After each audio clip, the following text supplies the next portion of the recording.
Boa tarde a todos. Excelentíssimo ministro Luiz Felipe Salomão, é uma honra recebê-lo aqui, uma alegria muito grande. Sinta-se em casa, tá? As portas da PGE estão sempre abertas. Excelentíssimo doutor Antônio, muito obrigado por ter participado e por ter ajudado a fazer esse evento acontecer. Um evento que foi um sucesso, já tem informações que batemos recordes de visualizações aí no Facebook e no YouTube. E isso tudo graças ao meu grande amigo Flávio Willemann, que se dedicou na coordenação desse evento.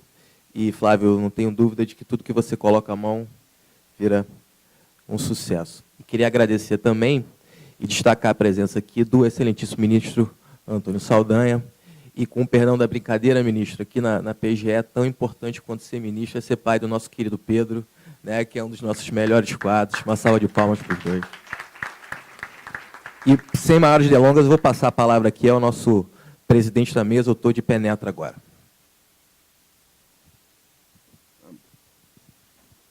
Chegou o momento de encerrarmos o dia e eu não posso deixar de agradecer também o ministro Luiz Felipe Salomão, que gentilmente aceitou o convite, e sua agenda é extensa, os compromissos são muitos, de comparecer à Procuradoria-Geral do Estado para tratar de um tema que, acredito, hoje vários palestrantes chegaram a tangenciá-lo, mas é o tema talvez mais tormentoso do direito eleitoral, e as eleições se avizinham. É um prazer recebê-lo aqui, ministro, e acredito que esse evento, se em algum momento está sendo um sucesso, acredito que esse sucesso é devido em razão da qualidade dos seus palestrantes que aqui estiveram e também do auxílio, da ajuda indispensável da Raquel e do meu querido amigo Antônio Cláudio, que desde o início apoiaram a ideia e entenderam ser relevantes os temas para serem debatidos às vésperas de uma eleição que, julgo, será dificílima, não só em âmbito nacional, mas também em âmbito estadual, sobretudo aqui no nosso estado do Rio de Janeiro. Os senhores vieram aqui para ouvir o ministro Salomão e não a mim, portanto, passo a palavra a ele de forma imediata.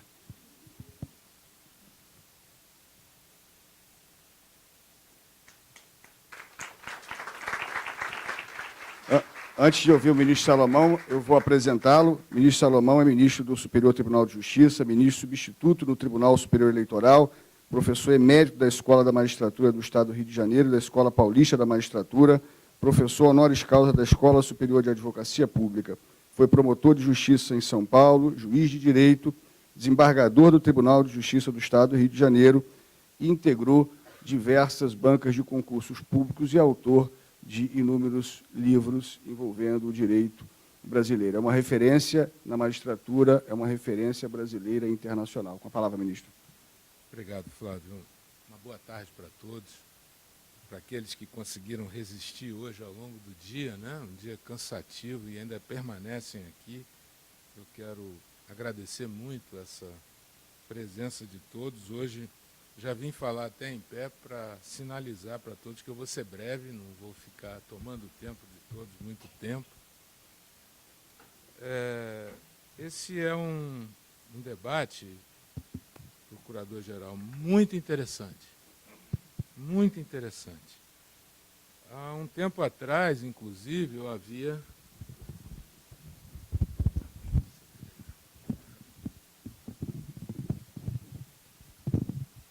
Já sinto que há um complô aqui para eu poder terminar mais cedo. Não precisa.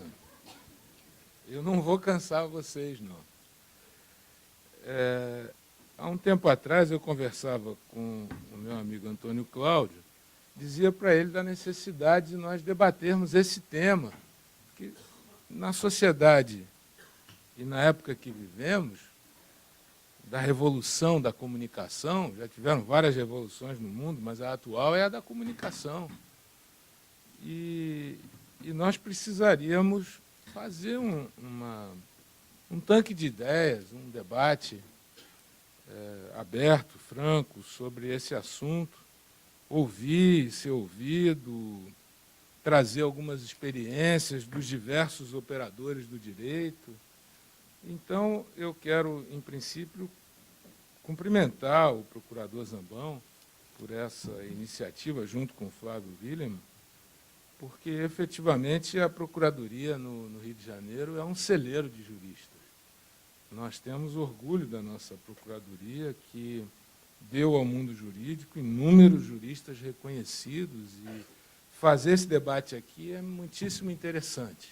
Então, eu cumprimento os dois por essa iniciativa e peço licença para, em nome dos dois, também cumprimentar todos os procuradores do Estado, orgulho do Rio de Janeiro. Também uma referência especial ao meu querido colega de tanto tempo e agora de Superior Tribunal de Justiça, o ministro Antônio Saldanha. Em nome dele e da desembargadora Jaqueline, eu peço licença para cumprimentar todos os juízes e todos os desembargadores que vieram aqui. E, em nome do Antônio Cláudio e do Rafael Matos, eu cumprimento a todos os advogados e estagiários que vieram também aqui hoje participar desse debate. Como eu disse, um debate extremamente interessante no momento atual, que é falar de notícias falsas, liberdade de expressão, direitos fundamentais num período eleitoral. Para falar um pouco sobre esse tema, cuja jurisprudência no Tribunal Superior Eleitoral, nos tribunais regionais, ela é muito embrionária ainda, porque, embora esse seja o século da comunicação, é só agora que vamos enfrentar mais abertamente a questão da proliferação de notícias erradas, falsas, e o potencial de influenciar esse eleitorado num momento como esse. Então, esse é um momento muitíssimo interessante para realizarmos esse debate. Bem, em primeiro lugar, eu trouxe aí duas expressões, uma do Bobbio, que fala exatamente sobre a primeira observação que eu quero fazer, sobre avanço tecnológico.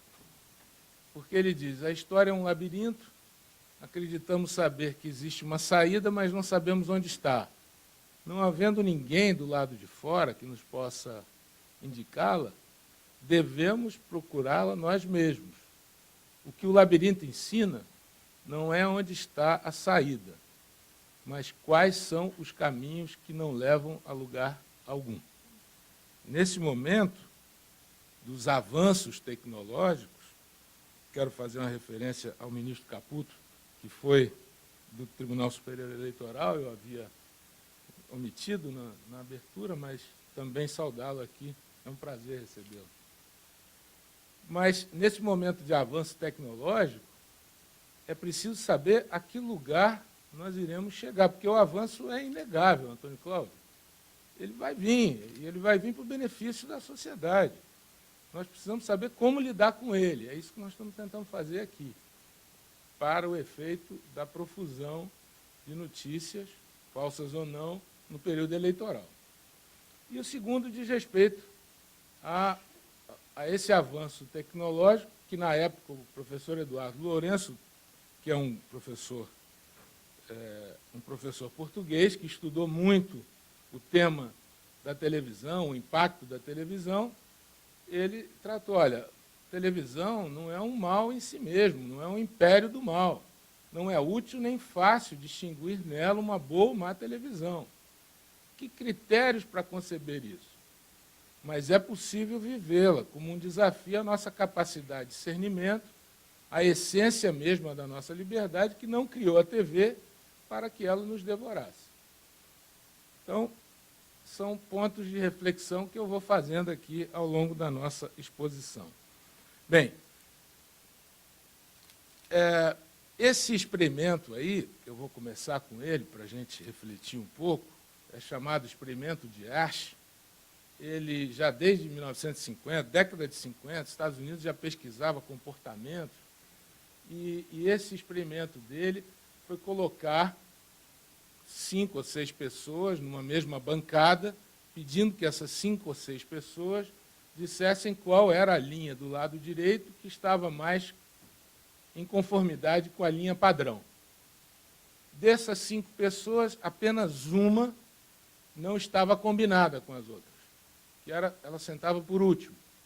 O primeiro, já na primeira experimentação, dizia que era a linha 1, que evidentemente não é a linha que mais se assemelha com a linha padrão.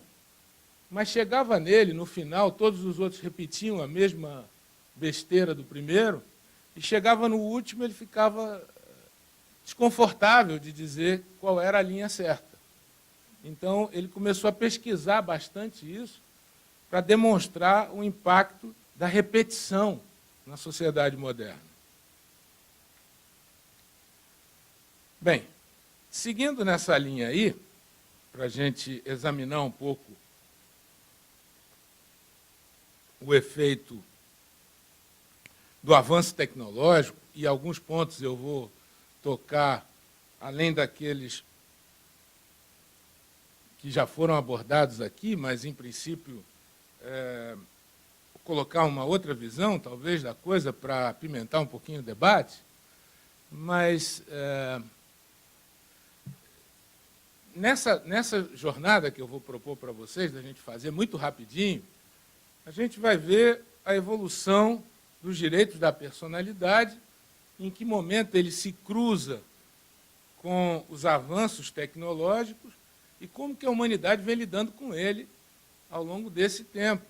Evidentemente que há um conflito, sim, um aparente conflito, sim, no momento atual, entre a liberdade de informação e o direito à privacidade, num mundo em que são tantas as investidas nesse setor. Mas o direito, para o direito, há mecanismos, sim, de conciliar, de compor, de compensar esses aparentes conflitos para justamente seguirmos na nossa trajetória, que é uma trajetória de civilização, de esclarecimento. Nós tivemos algumas idas e vindas que são da natureza da história, mas a nossa linha é ascendente. E nesse filminho curto aí nós vamos para Antígona, lá na Grécia Antiga. Todo mundo conhece, vários psicólogos estudaram, psicanalistas também, a história de Antígona, que vem a força da mulher, que remete à ideia de justiça, de se contrapor a uma ordem injusta, que foi a de Polinício, que foi a do imperador, para que Polinício, seu irmão, não fosse sepultado. E na Grécia Antiga, não sepultar um corpo era condená-lo a vagar pela eternidade. Então, ela desafiou esse édito injusto na visão dela e foi enterrar o seu irmão. E ela também, numa das versões de Sófocles, acaba enterrada viva. E aí também se percebe bem o conflito entre direito de personalidade e o que é justo para o cidadão. Logo depois, a gente vai para a prensa de Gutenberg, para fazer o contraponto aí, onde ele, com uma só tiragem, multiplicava a Bíblia, que era copiada por vários copistas ao longo de anos e anos.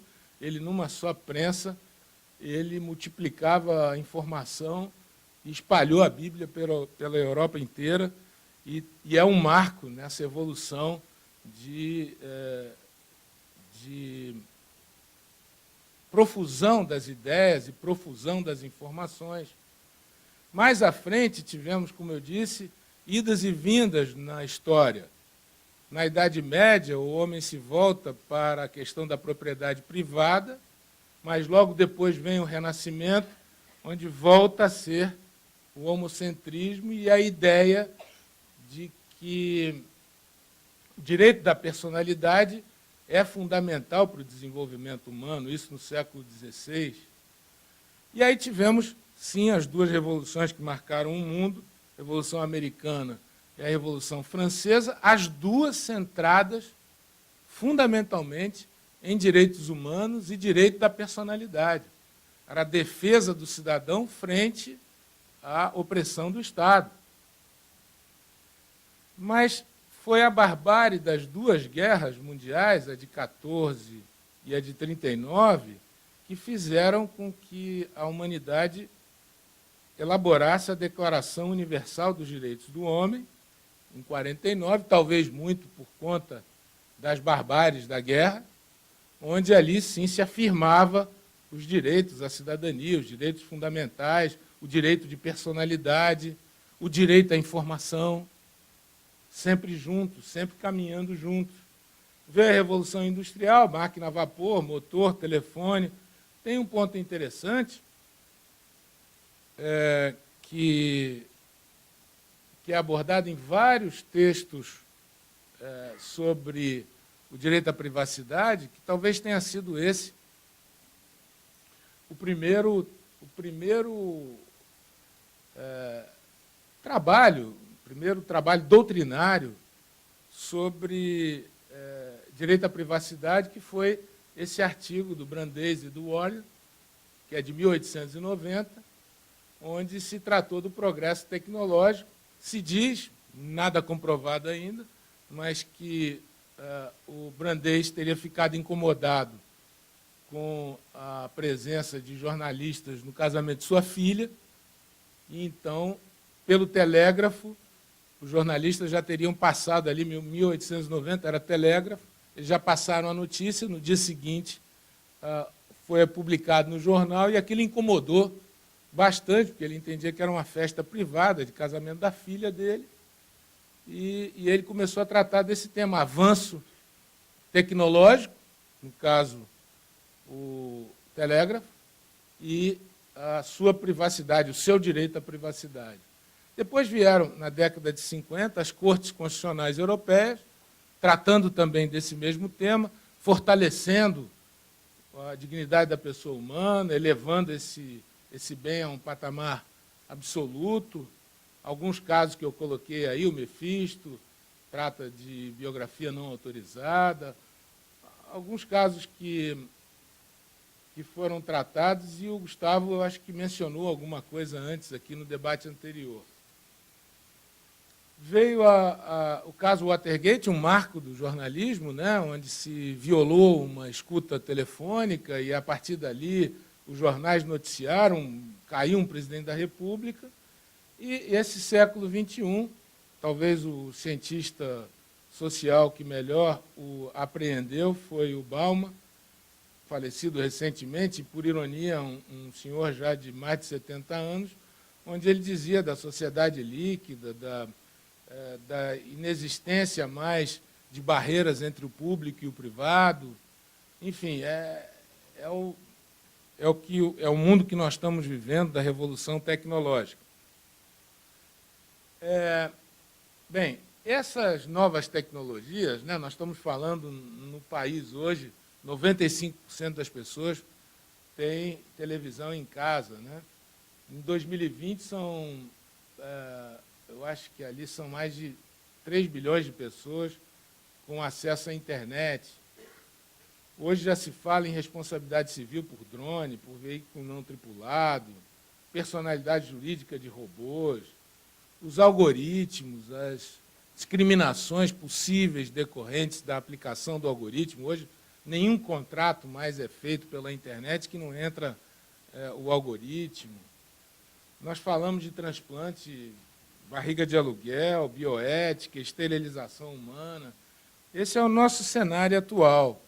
A Europa recentemente editou uma lei de proteção de dados pessoais, uma resolução do Parlamento Europeu, e já entrou em vigor em maio. Todos nós recebemos inúmeros e-mails já de empresas adequando a sua política para essa disciplina. Aqui nós temos um projeto de lei que está para a sanção do presidente da República sobre proteção de dados. É um grande debate que vem sendo tratado. Também a forma de regulamentação das novas tecnologias, dos novos contratos, né, para alguns que projetam que em 10 anos, mais da metade das profissões ainda não existem agora e vão existir em 10 anos. E entra aí nesse cenário, a questão da propaganda eleitoral, ou das notícias falsas, ou, para o direito inglês, que eles chamam de post-truth.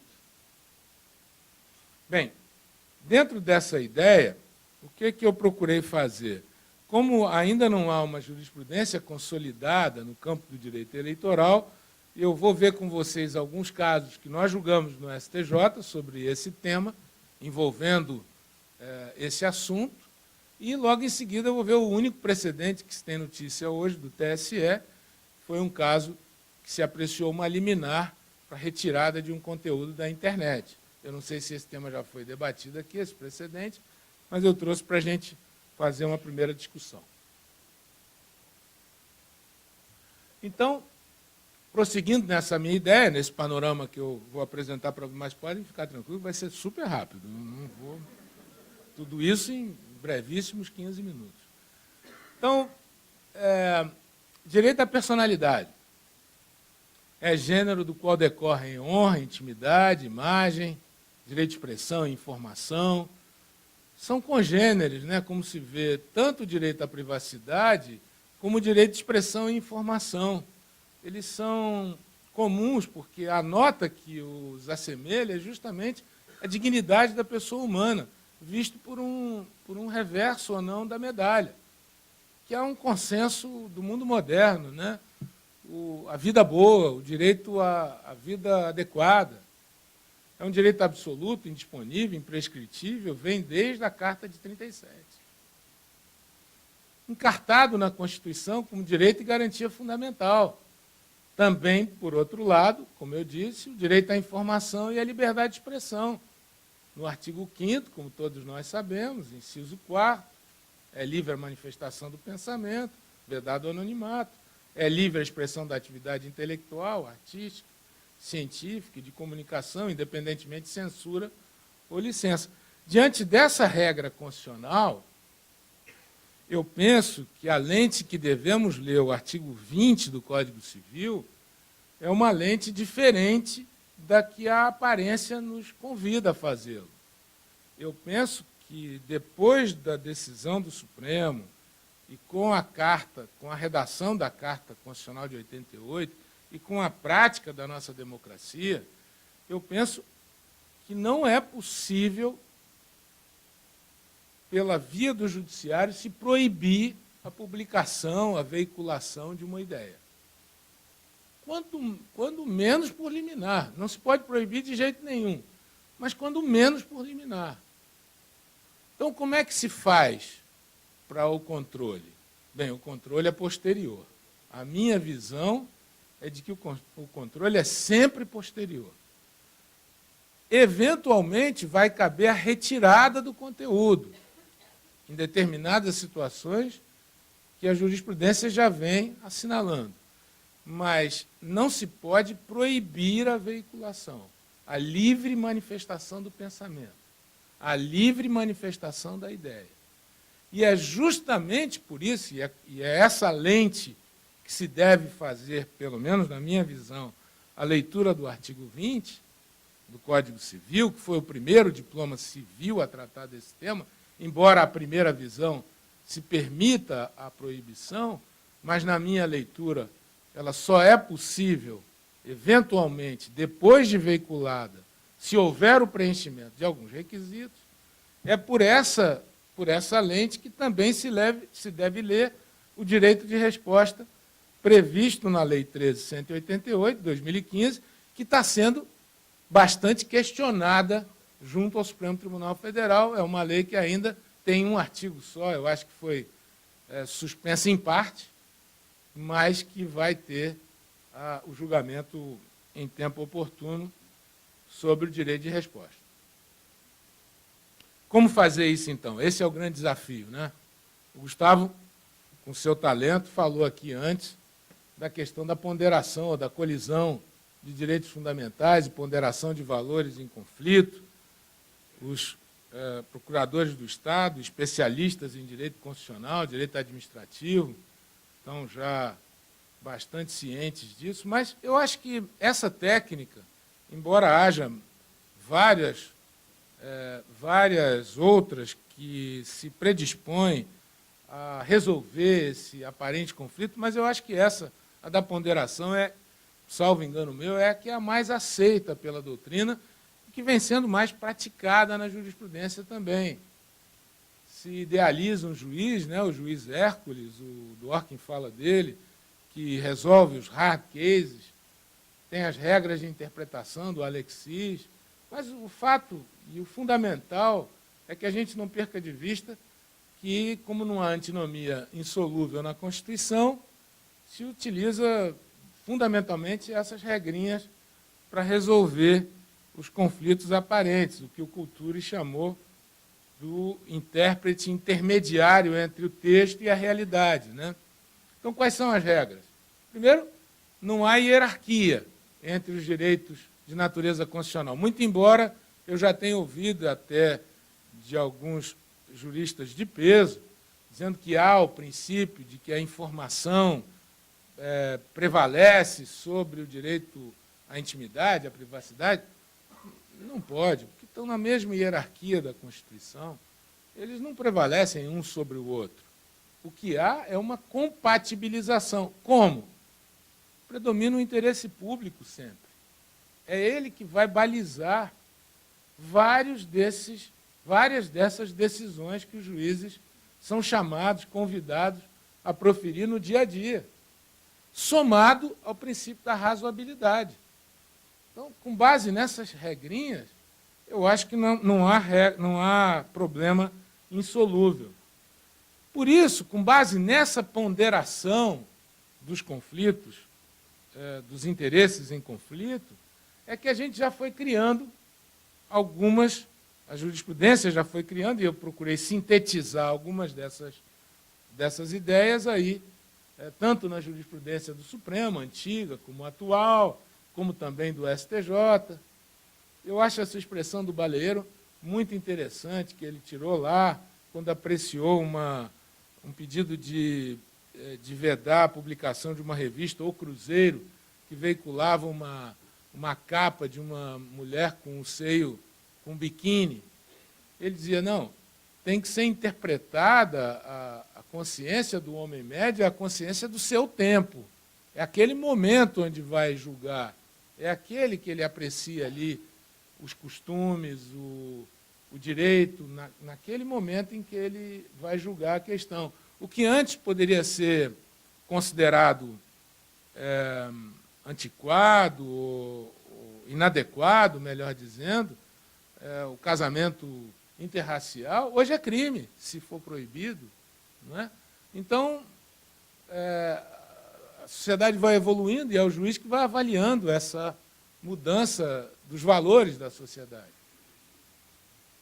Essa questão, a diferença entre notícia e crítica, compromisso ético com uma informação verossímil, prevalente interesse público, consciência da informação falsa, a questão da actual malice ou malícia, que no direito brasileiro, que surgiu no caso New York Times, mas para o direito brasileiro não é exigida a responsabilidade da mídia sobre a consciência da informação falsa, né, o dolo, basta que a notícia seja falsa, né?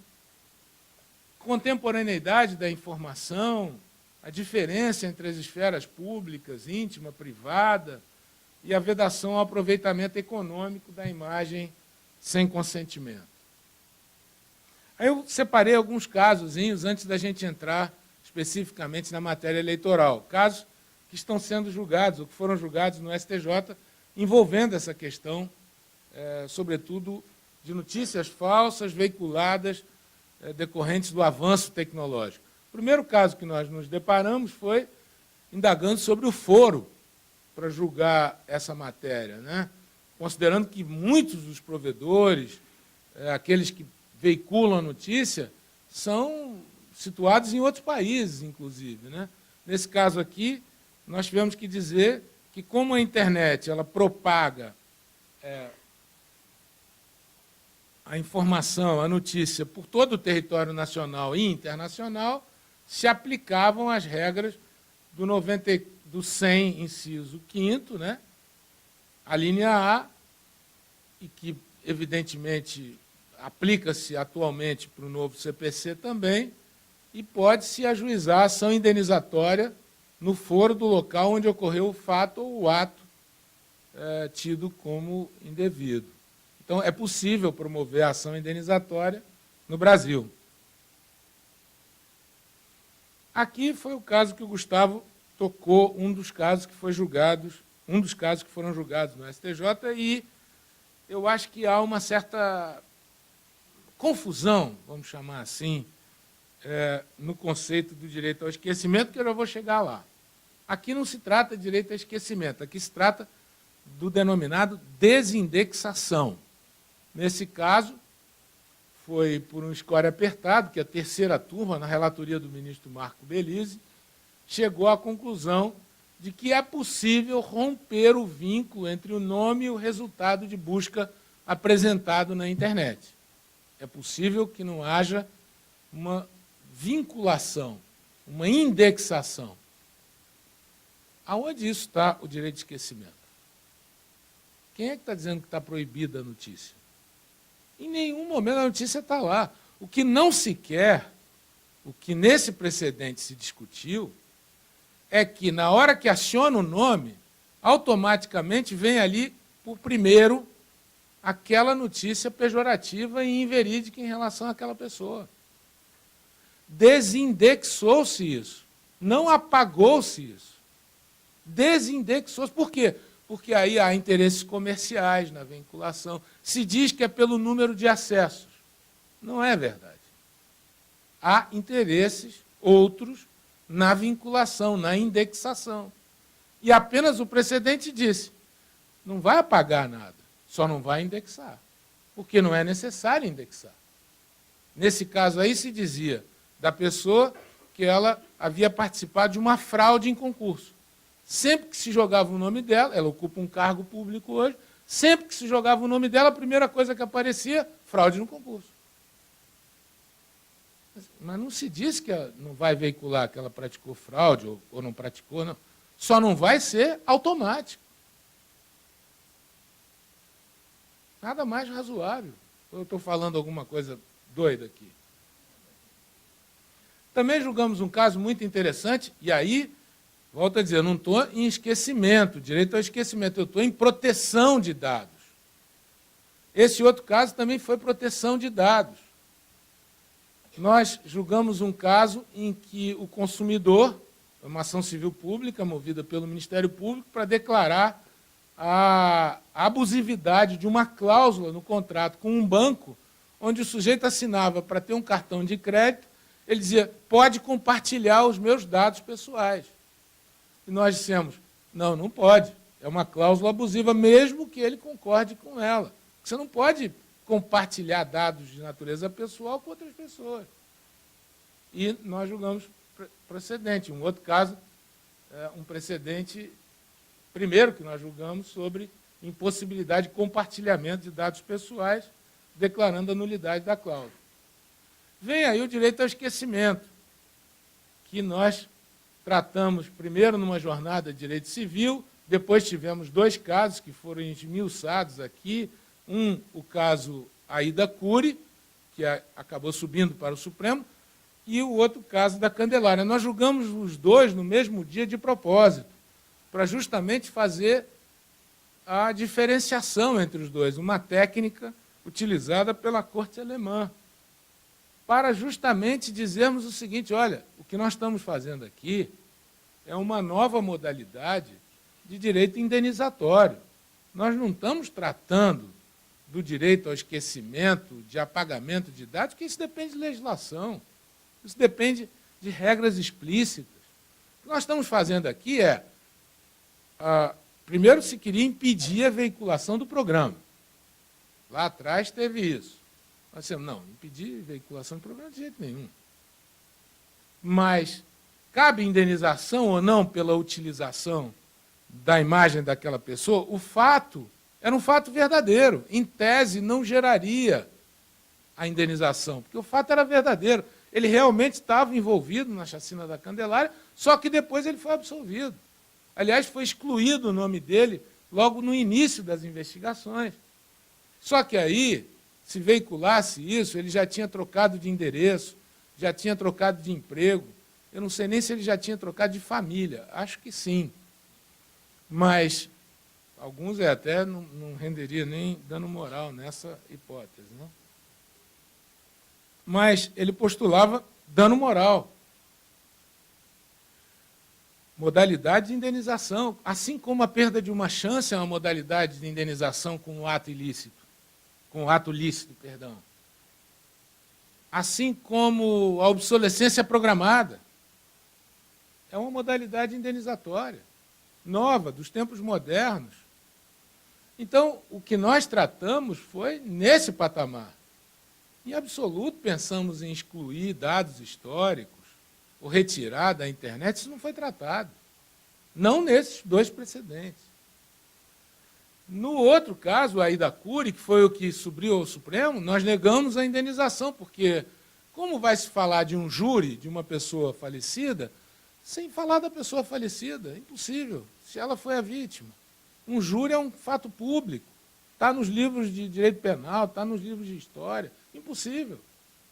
Então, na matéria penal, aí sim, quando se fala em direito ao esquecimento, se apagam alguns registros antigos em folhas de antecedentes para o direito penal. Mas até agora, no campo civil, não.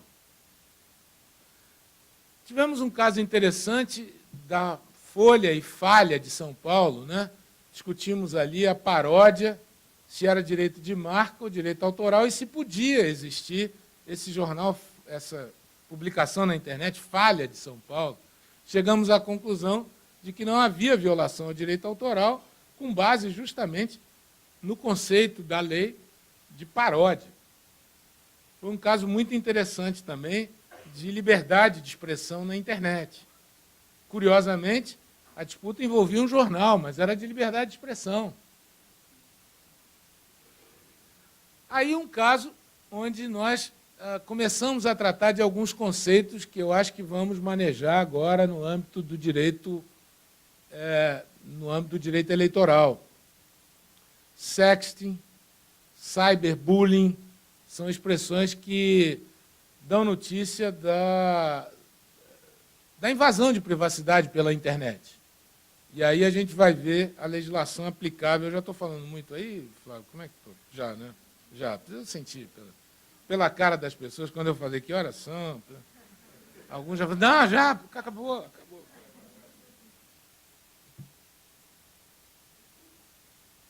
Esse outro caso tratou também, acho que foi Eduardo, o advogado desse caso, pela Google, não foi? Esse caso também é muito interessante. Era sobre responsabilidade civil do provedor de internet, o Google, por uma veiculação de uma notícia numa rede social. No caso era o Orkut, mas se aplica para todas. Aliás, fazendo aqui um parêntese, eu estava participando de um debate, já que o nosso tema aqui é novas tecnologias e preocupações decorrentes delas, eu estava participando de um debate há 2 ou 3 semanas atrás, com os professores da Humboldt, da Alemanha, ali na USP, onde um deles expressou que estivera mês passado numa reunião do Banco Central e havia uma preocupação enorme com eventual recuperação judicial ou falência de uma rede social, por exemplo. Nós tivemos aí a notícia de uma desvalorização do Facebook. Como que se faz, por exemplo, se houver a falência ou a recuperação judicial do Facebook? Com os dados. Esses dados estão aonde? Esses dados das pessoas que estão ali. Dados pessoais.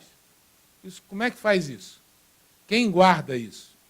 Como se faz a recuperação ou a eventual falência? Ninguém está desejando isso, mas como que isso vai ser feito depois? Como que isso vai ser resguardado?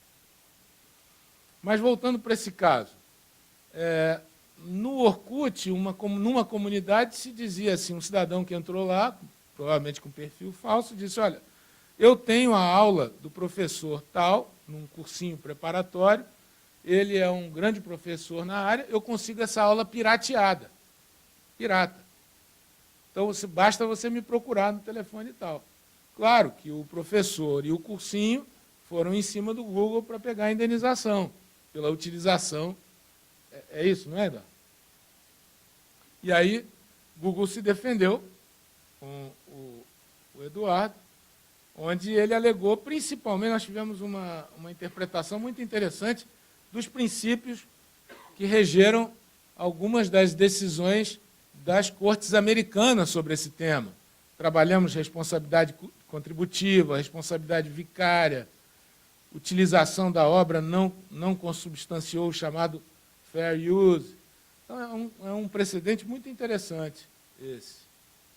Também julgamos o caso do spam, e eu coloquei aí só por uma questão também de interesse, para dizer que aqui a técnica que o tribunal adotou foi dizer, não, aqui tem evolução tecnológica suficiente para você barrar o spam e não receber o spam.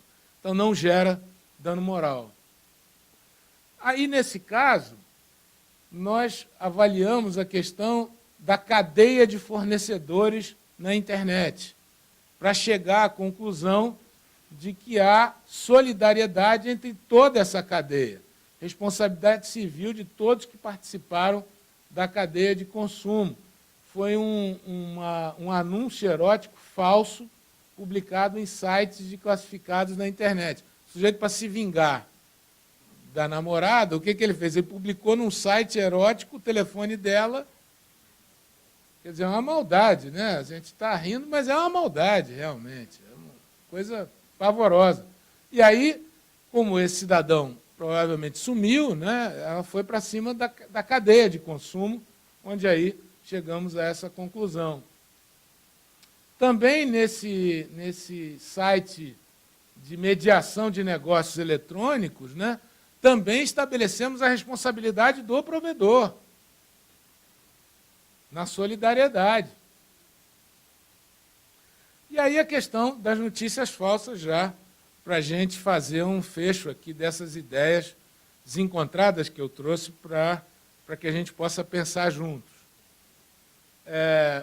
Primeiro, o conceito, né, o preciso conceito de notícias falsas. Né? Em 2017, foi o termo fake news, ou notícias falsas, que ganhou do dicionário inglês da editora britânica Collins o termo do ano, a palavra mais significativa do período. Em tradução livre, é falso, muitas vezes sensacional, informação disseminada sob disfarce de notícias, que não é de hoje, né? Vem desde a Idade Média, cada hora se revestindo de uma roupagem diferente. Quando se invoca esse termo no sentido atual, é a disseminação via internet de redes sociais, em redes sociais ou em qualquer outro meio, de informações falsas e com teor sensacionalista. Qual é a legislação aplicável no campo eleitoral? Bem, é um cipoal de legislação. Como o tema é completamente novo, nós ainda estamos tateando nessa matéria.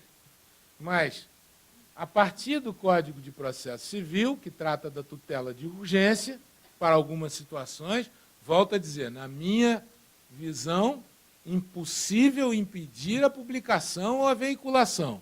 É possível a retirada, mas é impossível, até porque no mundo fático, no mundo fenomênico, é impossível. Como é que você vai impedir veicular na internet? Não impede. Tem tantos exemplos aí, eu vou ficar só com um, aquele vídeo da Cicarelli. Aquilo se impediu e depois ele viralizou, não tem jeito. Então, no mundo fenomênico, é impossível impedir a veiculação. É possível, talvez, em algumas situações, brecar a difusão, a propulsão, mas não a publicação. Tem o Marco Civil da Internet, né, no artigo 19, parágrafo 4º, que trata exatamente do que eu acabei de falar, a lei da inelegibilidade, no artigo 22, inciso 14º, tem o Código Eleitoral, que trata desse tema, tem a lei das eleições, que é de 97, mas que é sempre atualizada pelas resoluções do TSE, que são essas duas que eu coloquei por último, 23547 e 23551. Tem a propaganda na internet, a Lei 13.488. Esse, basicamente, é o conjunto da legislação aplicável para notícias falsas nesse período eleitoral e pré-eleitoral. O que é que mudou com o Marco Civil da internet? Também estamos tateando, embora a lei seja de 2014, ainda são poucos os precedentes. Eu tomei cuidado de fazer uma listagem de todos os temas que a gente tratou no STJ, que é o tribunal encarregado de interpretação infraconstitucional, e, fundamentalmente, eu destaquei aí os dois pontos principais que a lei estabeleceu. Primeiro, a responsabilidade subjetiva dos provedores. Segundo, ordem judicial específica para retirada dos conteúdos violadores de direitos gerados por terceiro. E terceiro, a única exceção a essa necessidade de ordem específica, o que poderia o provedor, por si próprio, se estruturado para isso, retirar os conteúdos violadores da intimidade divulgados sem autorização. Só quando isso for muito evidente. Eu não sei como é a política interna dos provedores, talvez aqui tanto o Gustavo quanto o Eduardo possam falar um pouco melhor disso, mas eu vejo que há um esforço para se adequar a isso. Mas tem determinadas situações que ele, provedor, ele não tem a menor condição de tomar a decisão. Ele precisa do juiz para isso. Sob pena de ele estar violando o outro direito, e não o terceiro que se alega que violou de alguém. Então, é uma situação delicada. Ainda não está nem consolidada a jurisprudência sobre alguns pontos. Por exemplo, diferença entre provedor de conteúdo, com ou sem controle sobre o material disponibilizado, pois sem controle, somente após a notificação surge a responsabilidade, a forma de notificação administrativa ou judicial, necessidade ou não de indicação das URLs, que agora esse último ponto já está bem mais pacificado, quanto à necessidade. E, por último, a ideia dos ciborgues, né, de redes sociais, de mídias sociais, como lidar com isso. O tribunal ainda não se deparou com nenhum caso dessa situação. O único precedente que existe, pela minha consulta, claro, no TSE, foi esse aí da relatoria do ministro Sérgio Banhos, responsável pela propaganda, porque ainda estamos em fase pré-eleitoral. Eu acho que o número está lá em cima, deixa eu ver se aqui ele... está aqui, ó, representação, está aí o número da representação, a classe, onde ele deferiu. A liminar aqui era o caso de um site que era vinculado a um determinado partido, onde se atacava uma pré-candidata à presidência, se espalhando que ela estaria vinculada, que ela estaria envolvida na Operação Lava Jato, que ela teria praticado algum fato ou ato que a comprometesse, notícias que eram comprovadamente falsas. Comprovadamente falsas. Ele, então, recebe a representação, com base naquela legislação que eu mencionei, invoca o artigo 22 da Lei 12.965, de 2014, e defere a liminar, seja para identificar de onde vinham aquelas postagens, o que é um ponto importante, porque vai permitir que, a partir daí, se coloque um ponto final nisso, via, eu acho que o momento de maior peso para quem comete um tipo de delito como esse, que é o bolso. Se você ataca o bolso, ele sente na mesma hora. Então, identificar quem está fazendo esse tipo de postura e, ainda por cima, que ele disse ali, defira liminar, a identificação do número do IP, disponibilização dos dados pessoais criados pelos administradores, vai rastrear exatamente de onde partiu aquela notícia falsa, e também impôs a remoção das URLs que foram indicadas e a disponibilização dos registros relacionados às últimas postagens. É um indicativo que se deu para a matéria. Bom, como conclusão, eu coloquei ali a expressão do presidente da Associação Nacional de Jornais, que eu achei muito feliz. Ele disse: a primeira forma de combate às fake news, às notícias falsas, à era da pós-verdade, é a produção por jornalistas de conteúdo profundo, denso, ultra especializado e de alta credibilidade, distribuído em qualquer formato e a qualquer momento, mas sempre com seu certificado de origem para atestar que a reportagem e suas informações não fazem parte de uma fábrica de ilusões. É o que os jornalistas estão chamando de fact-checking. E, para mim, é a maneira mais eficaz de se combater notícias falsas. É um jornalismo sério, responsável, e é o que está se procurando fazer, assim, de maneira muito... Nós temos que aplaudir essas iniciativas, foram conduzidas em algumas pelo ministro Luiz Fux, que procurou fazer um grande concerto, mas, independente desse concerto que o TSE organizou, as empresas de jornalismo, não é isso, Antônio Cláudio? E a sua tem dado um exemplo muito eficiente de que se pode, sim, fazer um trabalho de qualidade no combate às notícias falsas. Para mim, é o único antídoto para isso. O resto é paliativo. Esse é o verdadeiro antídoto, jornalismo de qualidade. O resto nós vamos trabalhar, sim. O judiciário vai aplicar as penalidades, vai se descobrir, vai tentar sancionar o bolso, mas nenhuma é tão eficaz quanto essa. E, como eu disse aí, esse esforço concentrado que fez o TSE na tentativa de organizar o combate às notícias falsas. Muito obrigado pela atenção que me ouviram.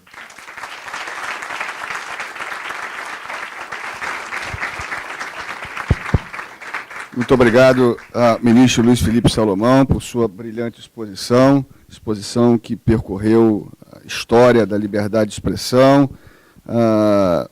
Aí um risco que os palestrantes anteriores incorreram, o ministro fez uma interpretação autêntica da própria jurisprudência sobre direito ao esquecimento, abordou com maestria e clareza e didática a questão da dificuldade do fake news.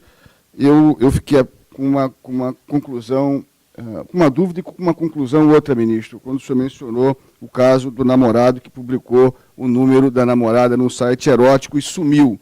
O sumiu aqui é a certeza de que ele tinha um sogro. Certamente ele tinha um sogro, o sumiu não foi por acaso. Antes de encerrar, eu registro o que mencionei no início desse seminário, que eu tinha uma dívida com a Procuradoria-Geral do Estado por não ter realizado um seminário de direito eleitoral aqui na Procuradoria, após ter passado 2 anos como membro integrante do Tribunal Regional Eleitoral do Rio de Janeiro, no período de 2014 e 2016.